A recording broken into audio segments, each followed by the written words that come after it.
Du lytter til Midt i Sygeplejen, en podcast fra Dansk Sygeplejeråd Kreds Midtjylland. Vi skal turde gøre op med det traditionelle, hvis det igen skal blive attraktivt at være sygeplejerske i det offentlige. Der er simpelthen ikke nok mennesker i den arbejdsdygtige alder i de kommende år, når vi ser i forhold til, hvor mange ældre der er. Og derfor bliver vi også nødt til at se på, om der er nogle af de opgaver, som i dag fylder meget af sundhedsvæsenet, som kan blive mindre, eller som kan falde bort. Sådan siger Anders Kühnau, regionsrådsformand i Region Midtjylland, og understreger, at det haster med forandring. Så dårligt som vi er til at forebygge indlæggelser i dag, det vil være en katastrofe om bare ganske få år. Men hvordan ser Anders Kühnau egentlig sygeplejerskernes rolle i fremtidens struktur, og hvor skal de overhovedet være ansat? Det og meget mere taler jeg med regionsrådsformanden om i denne podcast, hvor du også får det sygeplejefaglige perspektiv på de nye strukturer fra kredsformand Anja Laursen. Velkommen til Midt i Sygeplejen. Mit navn er Per Koldstrup Winkel.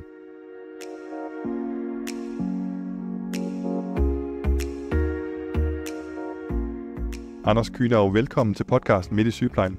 Tak for det. Fra dit perspektiv, hvilken betydning har sygeplejersker for sundhedsvæsenet her i Region Midtjylland så? Der er ikke nogen tvivl om, at sygeplejerskerne er den største faggruppe, vi har inden for vores sundhedsvæsen, og navnet på sygehusene. Der fylder de rigtig meget. Det gør de også i almen praksis, og det gør de også i kommunerne. Så det er en meget, meget vigtig del af vores sundhedsvæsen, og de vil bare tage nogle virkelig vigtige opgaver for patienterne, og for at hele vores sundhedsvæsen hænger sammen. Der har de en nøglerolle. Der er nogen tvivl om, at de sidste år efterhånden har der været masser af historier om sygeplejersker, manglen på sygeplejersker og alle mulige andre perspektiver ind i den faglighed, som vi sidder og drøfter i dag her. Hvis man spørger kredsformanden for de midtjyske sygeplejersker, Anja Laursen, så siger hun, at vi står ved noget, der minder om et point of no return, altså det er nu. Det er fuldstændig afgørende for fremtidens sundhedsvæsen, at man sikrer, og at man kan fastholde og rekruttere tilstrækkeligt med sygeplejersker for at sikre et godt sundhedsvæsen. Er du enig i den betragtning, at det er så vitalt, det vi står lige i nu? Jeg tror altid, det er vigtigt, at vi kan rekruttere og fastholde de medarbejdere, som vi har brug for herunder sygeplejersker. Man skal være opmærksom på, at når vi kigger i en international kontekst, så har vi faktisk flere sygeplejersker i Danmark end i ret mange af de lande, vi sammenligner os med. Så det er ikke fordi, vi har få sygeplejersker i Danmark, men vi har så også organiseret det på en måde, hvor sygeplejerskerne varetager meget stor og meget vigtig del af sundhedsopgaven for patienterne og for, at det hele hænger sammen. Og derfor har vi også brug for mange sygeplejersker. De gør et vigtigt stykke arbejde, og vi har også brug for flere sygeplejersker i fremtiden. Når det så er sagt, så kan vi ikke rekruttere os ud af de udfordringer, vi står i. Der er simpelthen ikke nok mennesker i den arbejdsdygtige alder i de kommende år, når vi ser i forhold til, hvor mange ældre der er. Og derfor bliver vi også nødt til at se på, om der er nogle af de opgaver, som i dag fylder meget af sundhedsvæsenet, som kan blive mindre, eller som kan falde bort. Altså ved at vi for eksempel forebygger meget af den aktivitet, vi har på vores sygehus, og dermed får brug for relativt mindre personale i fremtiden. Det er ikke sådan, at vi får brug for færre sygeplejersker, men vi kan simpelthen ikke rekruttere nok, hvis vi fortsætter med at gøre ting, som vi gør i dag. Så vi skal også have aktiviteten ned på vores hospitaler. Skal man bruge dem smartere og bruge dem til mere specifikke opgaver, eller hvordan er det, jeg hørte dig sige? Ja, det er rigtig vigtigt, at vi får sat fokus på det nære sundhedsvæsen. Det er vi mange, der er enige om. Det tror jeg stort set alle er enige om. Og det vil sige, at vi skal blandt andet bruge sygeplejersker i høj grad ude i det nære sundhedsvæsen til at forebygge indlæggelser. Hvis ikke vi gør det, så kan vi simpelthen ikke få det til at hænge sammen. Så vi kan ikke blive ved med bare så at sige at forlænge verden med brædder og blive ved med at gøre tingene, som vi gør det i dag. Hvis vi bliver ved med det, så har vi ikke sygeplejersker nok, så har vi heller ikke social- og sundhedsassistenter nok, så mangler vi generelt i alvorlig grad personalet i fremtiden.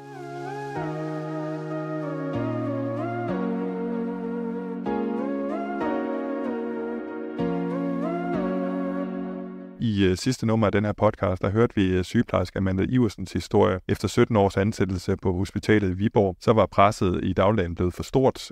Nok var nok, og hun sagde op. Lad os lige prøve at høre her, Anders, et klip på, hvad Amanda blandt andet sagde i den podcast.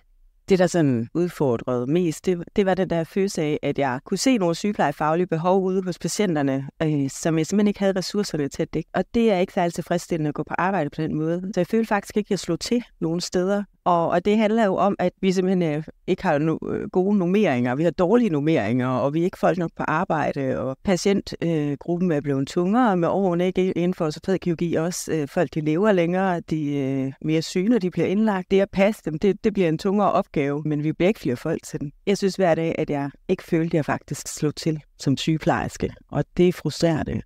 Hvad tænker du, når du hører det her? Jamen det, der er vigtigt at huske igen, det er, hvis man kigger over de sidste 10-15 år, så har vi faktisk ansat meget, meget mere personale på vores sygehus. Så det er ikke så fedt sådan, at vores normeringer er blevet dårligere, eller vi har mindre personale. Tværtimod. Problemet det er, at aktiviteten er steget endnu mere. Altså vi ser nu 260.000 flere patienter om året, end vi gjorde for for 10 år siden. Og det er klart, at det er en meget, meget stor stigning i antallet af patienter. Vi kan se, at ca. 60.000 af de patienter, bare i aldersgruppen 65+, der kunne vi have forebygget indlæggelserne. Det er sådan en ret væsentlig del af de indlæggelser, som vi har fået ekstra i de seneste år. Det vil ikke løse alt, men det vil løse meget, hvis vi kan forebygge dem. Så vi skal have aktiviteten ned. Og igen, vi kan ikke bare rekruttere os ud, at vi bliver nødt til at få aktiviteten ned. Så jeg forstår godt, at Amanda oplever, at der er blevet et stigende pres. Det er ikke fordi, vi ansætter færre, men det er fordi, at aktiviteten stiger mere, end vi kan nå at ansætte personale til, og end vi jo har råd til at ansætte personale til. Så vi er i en rigtig svær situation, og derfor skal vi have aktivitetsvæksten på vores hospitaler ned, og den samlede aktivitet skal faktisk falde over de kommende år.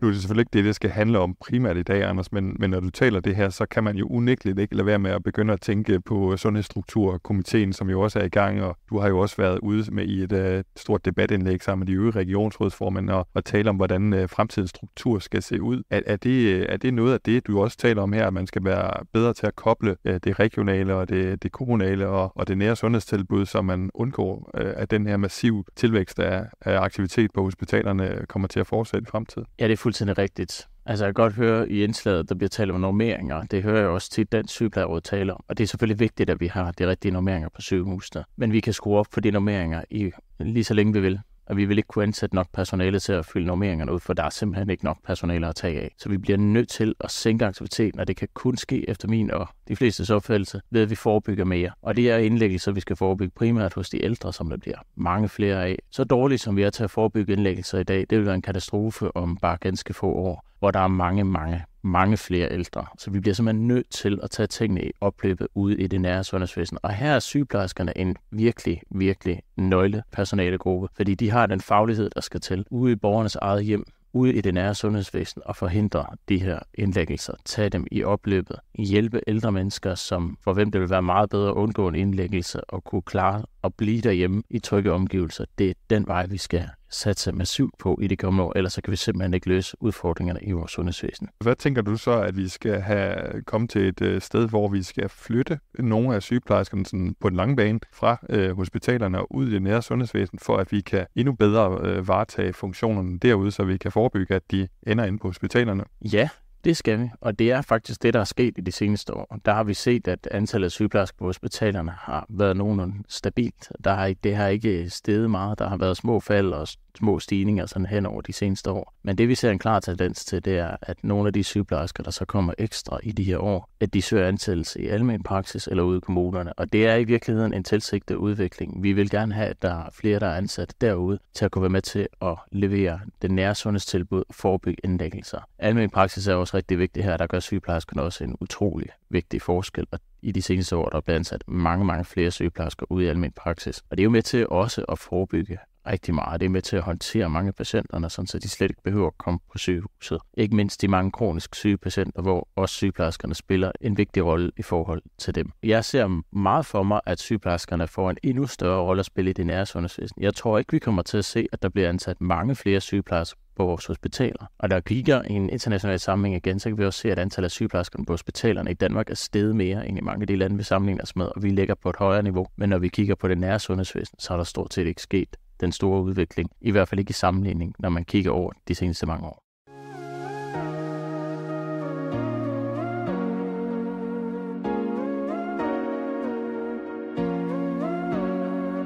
Når vi taler om fastholdelse og rekruttering, så er det jo en dagsorden, der de senere år har fyldt mere og mere, både i samfundet i almindelighed, men også i sundhedsvæsenet i særdeleshed. Hvis du ser det ud fra Region Midtjyllands synspunkt, som du jo ligesom er talsperson for i den her kontekst, hvad bliver så afgørende for, at I evner at kunne fastholde og rekruttere de mere og mere specialiserede sygeplejersker, som I skal bruge i fremtiden i det regionale sundhedsvæsen? Jamen, jeg tror både, vi skal bruge specialiserede sygeplejersker, men jeg tror i høj grad også, vi skal bruge sygeplejersker, som har nogle mere brede kompetencer, fordi det er mange ældre mennesker, vi taler om, og de fejler typisk ikke kun én ting. Så man kan godt være en dygtig specialist, og dem har vi også bestemt brug for os på sygeplejersiden. Men vi har i høj grad også brug for personale og herunder sygeplejersker, som kan se på det hele menneske med mange forskellige sygdomme, flere kroniske sygdomme eksempelvis, og som patienter, der går på tværs af afdelinger. På samme måde skal vi også kunne følge patienterne også på tværs af afdelinger på et hospital. Og her er sygeplejerskerne selvfølgelig også rigtig vigtige. Sygeplejersker bliver meget centrale også i i vores fremtidige sundhedsvæsen. Og hvis vi formår at give sygeplejerskerne de kompetencer, både dem, der har brug for breddefagligheden, og dem, der har brug for dybdefagligheden, altså specialistkompetencerne. Hvis vi formår at give dem de kompetencer, det er meget vigtigt. Hvis vi formår at sikre, at den aktivitet, vi har, den passer med det antal personale, vi har, så kan vi også skabe nogle gode arbejdspladser, hvor det er fagligheden, der er i fokus, og hvor man kan nå de opgaver, som man er sat til. Og så tror jeg også på, at vi kan fastholde og rekruttere personale. Og så vender jeg lige tilbage til Amanda Iversen, som jo er en af dem, som er specialiseret sygeplejerske, men som ikke kunne se sig selv, i hvert fald for nu, i det regionale sundhedsvæsen. Hun er også tidligere tillidsrepræsentant og har fulgt følger det politiske liv, og dermed også din gøren og laden i den offentlige debat omkring fremtidens sundhedsvæsen. Lad os lige høre, hvad hun sagde om, hvordan hun oplever verden omkring hende set på sygeplejerskerne. Lønkommissioner, robusthedskommissioner og hvad jeg synes er den manglende forståelse og respekt for vores politikere, for vores fag, og hvad det er, vi prøver at råbe op om, at sygehusvæsenet er dybt presset, og vi mangler personale, og det går ud over patienterne. Det er jo vokset sig større og større ind i mig, at jeg synes faktisk, der manglede den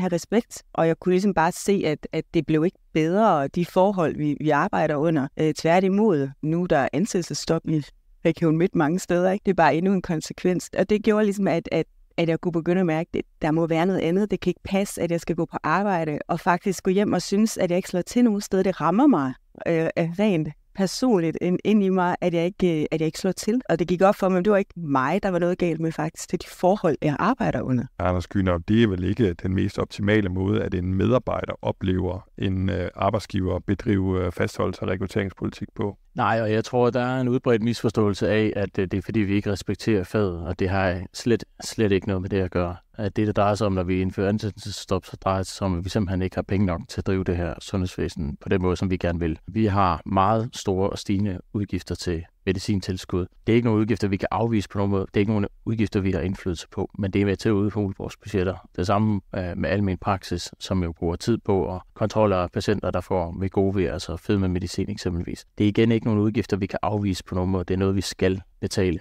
Og det gør, at vi bliver nødt til at bremse op. Og det gør, at vi også bliver nødt til at indføre ansættelsesstop, ikke kun i Region Midtjylland, men også i andre regioner. Vi har ikke flere penge, end dem vi har. Så det har intet overhovedet med manglende respekt at gøre. Det vil jeg gerne kraftigt understrege. Det er alene et spørgsmål omkring, at vi bliver nødt til at holde vores økonomi på samme måde, som man i privatøkonomien bliver nødt til at holde igen på udgifterne, når man er ved at gå over budgettet. Fordi man har jo ikke flere penge, end de penge, man nu har. Du skrev jo også for noget tid siden et fælles debatindlæg med de øvrige regionsrådsformænd i Jyllandsposten, tror jeg det var, hvor du netop råbte op omkring det her, jo også på en eller anden måde var en indirekte appel til politikerne på Christiansborg om at tage hånd om, hvis de ønskede mere, så var det nu, der skulle tilføres. Var det også sådan et ønske om at få tilført flere midler, og dermed undgå, at vi ser situationer som den her? Ja, helt klart. Altså, det er jo dybt ulykkeligt, at en situation, hvor vi får nogle effektive lægemidler imod diabetes og mod fedme, at det rammer vores økonomi på hospitalerne i en sådan grad, så vi bliver nødt til i Nordjylland, som man har set, at fyre flere 100 medarbejdere. Og i Midtjylland, der bliver vi også nødt til at indføre ansættelsesstop og skal også ud i at nedlægge stillinger. Det er ikke sikkert, at det bliver det samme omfang som i Nordjylland, men det er stadigvæk i et stort omfang. Og det er ikke noget, vi gør for sjov. Det er ikke noget, vi synes er sjovt. Det er noget, vi gør, fordi vi er i tungetræk, fordi vi mangler penge på grund af stigende udgifter til tilskudsmedicin primært, men også til almen praksis. Og det har vi rejst over for regeringen, og det tror jeg også, de er ved at se nu for alvor på, at man bliver nødt til at gøre noget for at stoppe den her udgiftsvækst, fordi det dræner vores økonomi, og dermed vores muligheder for også at rekruttere og fastholde det personale, som vi gerne vil. Du må også blive som formand og repræsentant for det regionale sundhedsvæsen, som du i høj grad også er i din rolle, både her i Midtjylland og også for danske regioner, blive frustreret over, at I bliver nødt til at sætte kvalitetsbarren nedad, fordi at der kommer de her gode lægemidler, som du beskriver, som jo dybest set er godt for patienten, men så rammer utilsigtet på en eller anden måde det sundhedstilbud, man kan byde. Ja, helt sikkert, og jeg bliver endnu mere frustreret, når vores medarbejdere de opfatter det som manglende respekt for deres faglighed, fordi det har absolut intet med det at gøre. Det har noget at gøre med, at vi simpelthen ikke har penge nok til at drive de sygehus, som vi gerne vil. Og det skyldes nogle udefrakommende ting, som vi ikke har nogen indflydelse på overhovedet. Og når vi ikke har det, så bliver vi selvfølgelig nødt til at sige til regeringen, at det er ikke hensigtsmæssigt. Og det har vi sagt hele vejen igennem. Det sagde jeg også i forbindelse med økonomiforhandlingerne, hvor vi forventede, at forbruget til tilskudsmedicin ville blive større end det, regeringen forventede. Og det er steget til omkring det dobbelte af, hvad regeringen forventede tilbage i maj måned sidste år, eller i år. Og det betyder jo bare, at det er en udgiftsudvikling, som ingen kunne have forudset, men alligevel må vi sige, at det kan ikke være rimeligt, at vi skal håndtere den udgiftsstigning ved at gennemføre besparelser, personalereduktioner, nedlæggelse af stillinger og ansættelsesstop osv. ude på vores hospitaler i hele landet.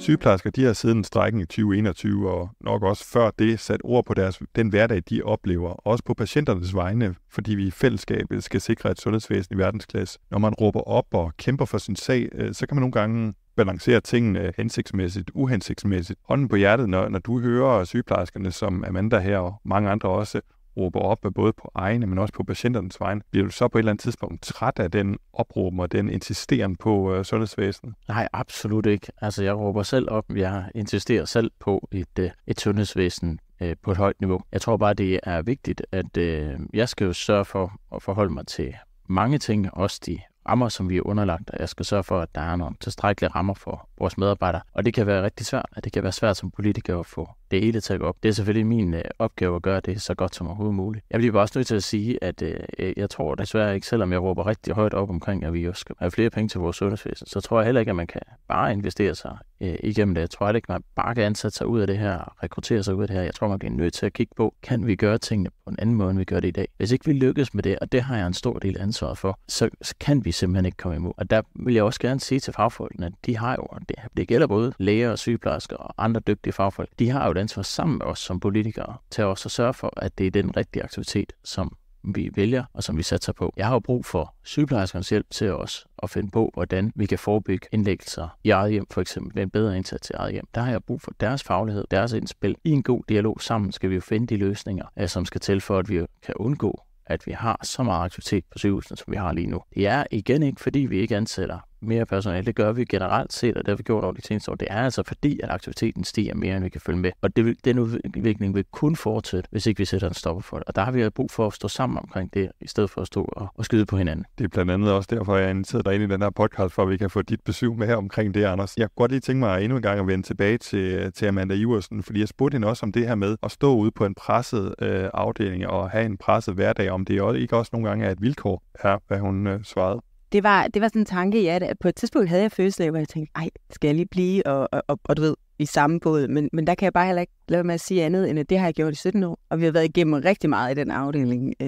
Det har de jo mange steder, ikke? Altså, vi har været igennem sammenlægninger og fyringsrunder og corona, og jeg skal komme efter dig. Og hver gang har jeg tænkt, jeg bliver lige at se, om ikke det her, det vinder, ikke? Jeg vil godt være med til at få den her skude oven vande igen. På et tidspunkt, der er man nødt til at tænke på sig selv, og det kommer jeg også frem til. Det nytter ikke noget, at jeg går og er frustreret over mit arbejde, og ikke føler, at jeg slår til. Så er jeg nødt til at handle på det. Du taler om den her sundhedsstrukturkomité, som på et eller andet tidspunkt barsler med en ny måde at se tingene an på, og de første udspil er jo allerede ude i offentligheden. Men har vi tid til at vente på, at det bliver implementeret, hvis hverdagen den gør, at sygeplejersker de overvejer deres fremtid allerede nu? Jeg synes faktisk, det haster rigtig meget, og derfor er det også vigtigt, at de kommer med deres anbefalinger nu, og vi ret hurtigt får en ny struktur på plads. Der hæfter jeg mig også ved, at vi faktisk fra regionernes side er kommet med et meget markant og ambitiøst udspil til, hvordan vi kan gøre tingene helt anderledes. Hvordan vi faktisk gerne vil løfte ansvaret for hele kæden af sundhedsydelser, og dermed sikre, at der er sammenhæng for det, der foregår i borgernes eget hjem og til hospitalet og den anden vej. Og det er der simpelthen brug for. Og der hæfter jeg mig ved, at der også er andre, der mener, at vi kan godt fortsætte med at gøre lidt, som vi gør i dag, med nogle klynger og samarbejde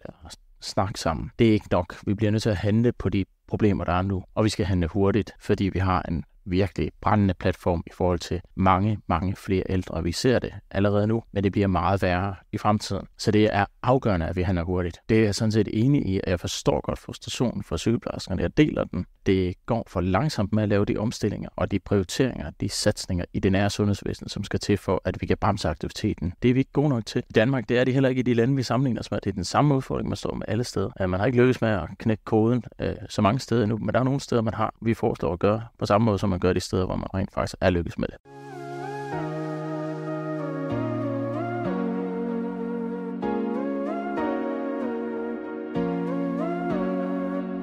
Jeg spørger også Amanda, om hun egentlig ser en fremtid for sig. Hun er lige nu ansat som vikar og arbejder i Norge, og det man ofte gør, når man siger sit faste job op, det er i hvert fald de muligheder, der oftest ligger lige for. Så spørger jeg hende, om hun egentlig kunne forestille sig en fremtid i i det nære sundhedsvæsen eller det regionale sundhedsvæsen. Og det er her, man måske kan på din vej blive lidt oplevet. Så der er et potentiale her. Prøv lige at høre, hvad hun sagde, da jeg spurgte hende, om hun kunne se en fremtid i at vende tilbage til det offentlige sundhedsvæsen. Ja, det gør jeg da. Fordi at jeg håber da virkelig, at vores politikere på et tidspunkt får øjnene op for, at vores sundhedsvæsen er på vej i sådan en nedadgående spiral, altså og står efterhånden på kanten af katastrofe. Så jeg håber virkelig, at der på et tidspunkt, at de vågner op og ser, at vi er nødt til at gøre noget her. Og det håber jeg allermest for patienternes og de pårørendes skyld.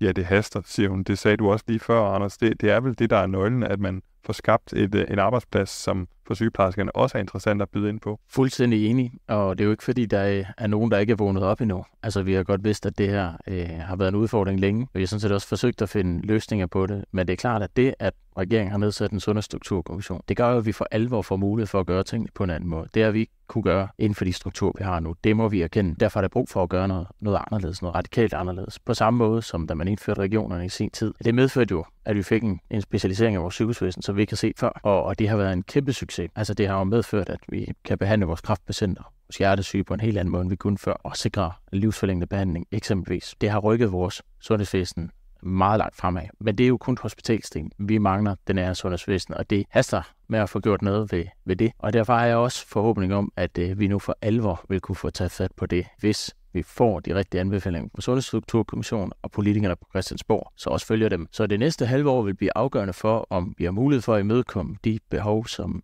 Amanda og mange andre sygeplejersker efterspørger eller peger på, og som jeg deler analysen af. Og vi er klar til at handle på det.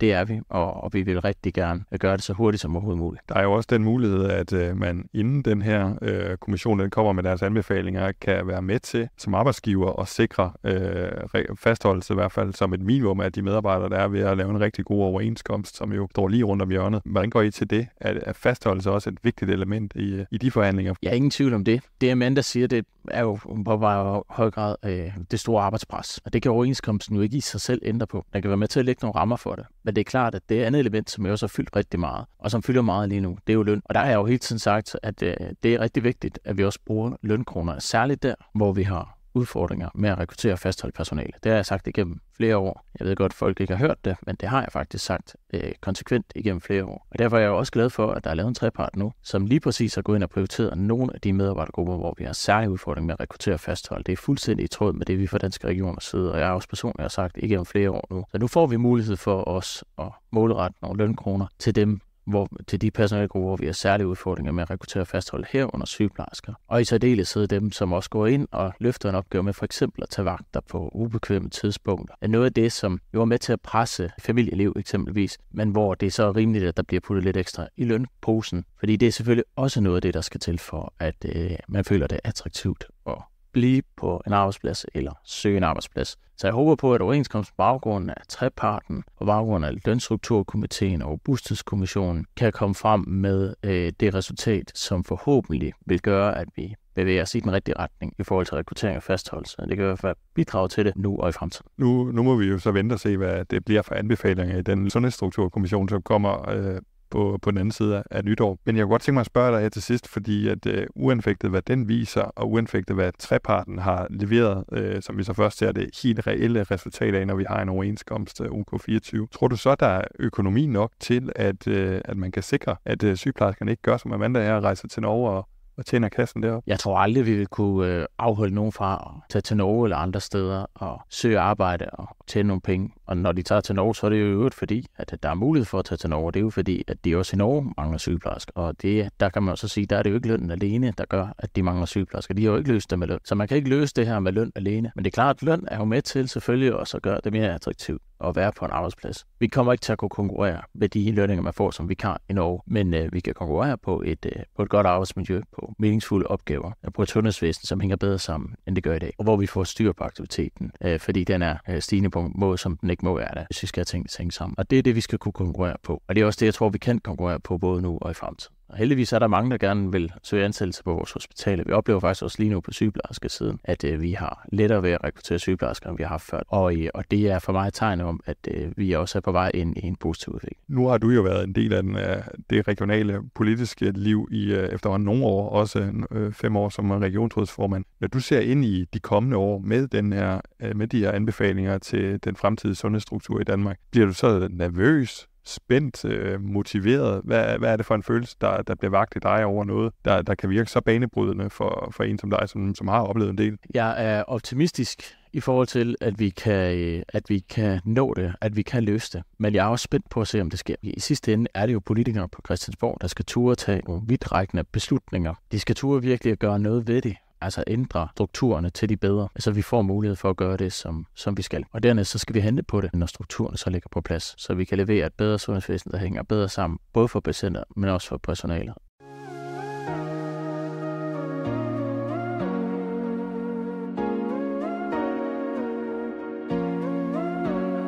Anja Laursen, kredsformand i DSR Kreds Midtjylland. Velkommen til. Tak skal du have, Per. Hvad tænker du om alt det her, Anders Kühnau siger? Jeg synes, der er rigtig mange ting, som vi som faglig organisation kan være helt enige med Anders Kühnau i. Der kan selvfølgelig i flere af tingene, han siger, være nuancer i, hvordan vi gør til det. Hvad der kommer først, og hvad man griber til, og hvordan udfordringerne skal løses i sundhedsvæsenet. Noget af det, han blandt andet også kommer ind på, det er det her med, at der skal være flere sygeplejersker på hospitalerne, der skal have en bredere fundering i deres faglighed, fordi at de patienter, han forventer, der kommer ind på hospitalerne, kommer til at fejle flere forskellige ting i fremtiden. Der ved jeg, at du har også et andet perspektiv på den sag. Der er grænser for, hvor mange forskellige fagligheder man kan rumme helt konkret og fagligt og have dyb indsigt og forståelse i, og dermed også kunne agere i som sygeplejerske. Så jeg er faktisk meget sikker på, at det vil være nødvendigt for borgerne, for patienterne, at sygeplejerskerne, ligesom lægerne, har en meget specialiseret viden. Hvis du som ældre borger bliver indlagt med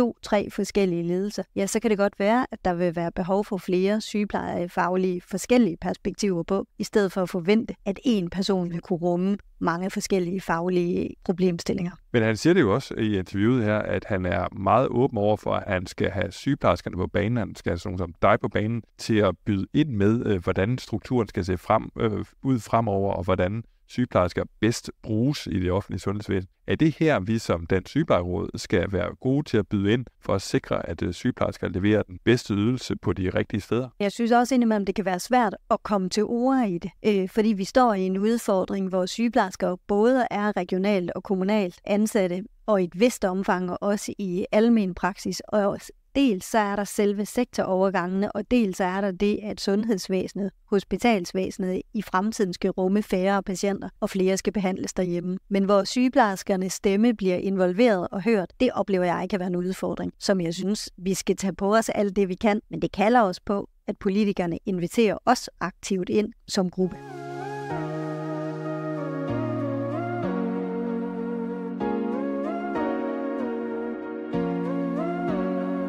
Der skal flyttes sygeplejersker, tror jeg faktisk, han fik sagt, fra det regionale og over i det kommunale, fordi at forebyggelse, behandling i eget hjem, det bliver en altafgørende faktor i fremtidens sundhedsvæsen i Danmark. Er du enig i den analyse? Jeg er helt enig i, at der vil være mere behandling, der foregår derhjemme. Der vil være mere pleje og omsorg og forebyggelse, der foregår derhjemme. Og det er jeg også ret overbevist om, at vi som borgere i al almindelighed hellere vil end indlæse. Men hvordan det skal foregå, og hvilket bidrag sygeplejersker skal byde ind med, jeg tror, det er vigtigt, at vi som gruppe både kommer på banen og bliver inviteret til at komme med input. Jeg føler mig helt overbevist om, at sygeplejersker kommunalt og sygeplejefaglige ledere, både kommunalt og regionalt, har rigtig mange input, hvis de bliver inviteret ind til at deltage i de her fremtidige tilrettelæggelser af sundhedsvæsenet. Ja, der er jo heller ikke nogen tvivl om, at det Anders Kühnau han er i gang med, det er jo at tale ind i den sundhedsstruktur, som skal være fremadrettet, hvor vi jo også allerede har set et udspil fra ham og de øvrige regionsrådsformænd, hvor de ser regionerne have ansvaret i hvert fald i stor stil for det nære sundhedstilbud. Men der er vel ikke nogen tvivl om, at uanset hvor vi vender henad, så er den der samtale, den der interaktion mellem det kommunale og regionale, som nogle gange er blevet betegnet som 2 selvstående siloer. Det er vel der nøglen ligger, at man får bedre kobling mellem de to ting? Der skal være bedre kobling. Og langt hen ad vejen, så ved vi også, at sygeplejerskerne har en afgørende betydning lige netop der i sektorovergangene. Men sygeplejersker har også et kæmpe stor betydning. Det påpeger Anders Kühner også flere gange i det forebyggende og i sundhedsvæsenet i en almindelighed kommunalt. Fordi han kommer også meget ind på det her med, at der er jo ikke flere sygeplejersker derude. Vi kan ikke nødvendigvis finde de sygeplejersker, der skal til. Tænker du, at det er sådan en let måde at sige på, så bliver vi nødt til at gøre noget andet? For mig at se, at det er en sandhed med modifikationer. For der er 5.000 flere sygeplejersker allerede, der er forsvundet ud af vores sundhedsvæsen, som ganske simpelt skal trækkes tilbage. Altså, vi skal gøre det mere attraktivt at arbejde i sundhedsvæsenet, både kommunalt, regionalt og i almen praksis og i private områder, hvor sygeplejersker også er. Så der er flere sygeplejersker, der skal også uddannes flere sygeplejersker. Tænker du, at den her struktur, som Anders Kühner taler om med et regionsniveau, som også har et eller andet udstrækning i hvert fald i et ansvar for det nære sundhedsvæsen, at det er en vej frem? Jeg tænker, at det bliver en vej, uanset om vi vil det eller ej. Og derfor er det også vigtigt, at vi som faggruppe tager medansvar for at give input til, hvordan kan vi se sundhedsvæsenet se ud i fremtiden.